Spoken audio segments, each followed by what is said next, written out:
Hey guys, Newbie Shrimper here. So, I tried my luck with the DIY CO2 and I gave up on it after a day. It was just really stressful.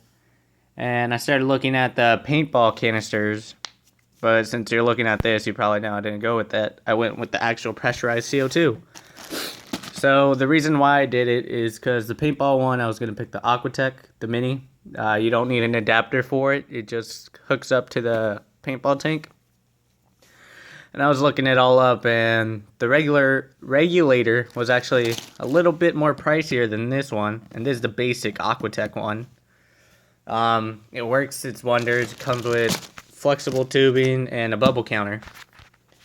The mini, I believe it came with all that same stuff too. But then the paintball canisters, they don't last as long as this CO2 tank right here. This is a 5-pounder. It's going to last about a year, maybe. And I was thinking about prices and everything, and I was just thinking to myself, having to refill my CO2 every other, like, 4 or 5 months compared to a year. I was thinking about cost, so I decided to put up the upfront cost to go with the pressurized CO2. And it wasn't really that expensive as I was thinking. This regulator came with a bubble counter and flexible tubing, all for $80. And it looks wonderful. Aquatech really does give you a nice amount of stuff, and its packaging looked nice and everything. See, I can't even open it up with one hand.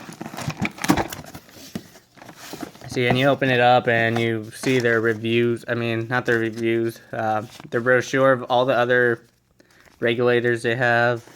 Just a thank you card. And how to use it. Regulator comes with the solenoid too. They all do. Here's that bubble counter I was talking to you about. And here's the actual regulator in here. See, it's right in here. Nice. Yeah, it's nice and heavy. It's made out of brass and glass, so it's going to be well made. That's why I decided to go with this. And it just tells you everything about it right here. Just tells you tips and stuff. You could pause it so you can read it all. And I mean, it looks really well made. So I'm gonna just set this up. And I decided to get this diffuser for now. I want to get a canister filter eventually, but for now I'm just gonna use this diffuser. And well, I'm gonna take you into setting it up. I'm gonna just do bits and pieces of me putting it on and then showing you the progress of it.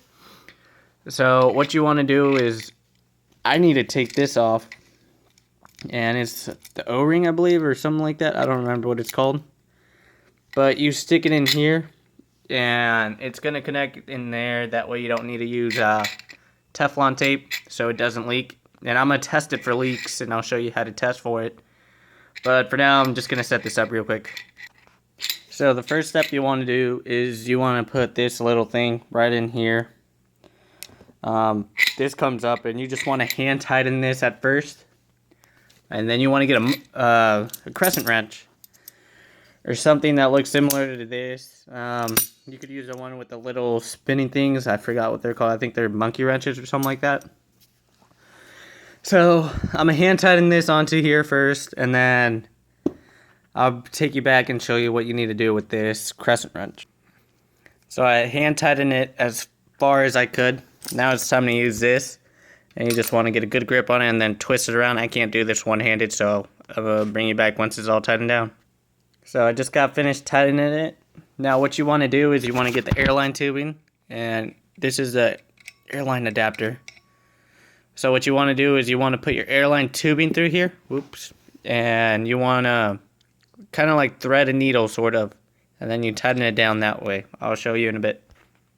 So yeah, I know a lot of you are thinking, well, that's not CO2 tubing, why are you doing that? Well, at the moment, this is all I have, so I'm gonna use it. I'm gonna order CO2 tubing in a bit. It's a lot thicker. I mean, this, I don't know if you can see how thick that is, but if it'll zoom, it's not that thick. I mean, it is what it is, so this will work for now. What you want to do is you just want to put it on here. If I can do this one-handed. And then you just want to put it all the way down. Just thread it. And you're basically done. All you got to do is take it to your tank and put it on the Angel tank. And wow, it looks really bad right now. Okay. So yeah. So what these two gauges are, this is your PSI one. Or not the PSI one. Yeah. This one tells you how much pressure is in the tank itself. And this one's how much you're actually putting out. So let me take it closer over there, put the bubble counter and everything, and then just show you the actual system going.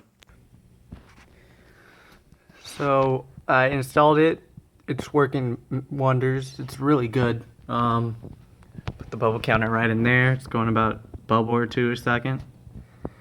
Then it goes all the way down there. I put 2 filters in here, right next to each other. That way I get the maximum diffusion, and it's going good right now. I don't think you can really see it, but yeah, it's going great. I think it's gonna work well with the filters right there. They're gonna catch whatever's flowing up. Not much is going up there, so thanks for watching, guys. And please leave a like and subscribe. Leave any questions at the bottom. Thanks.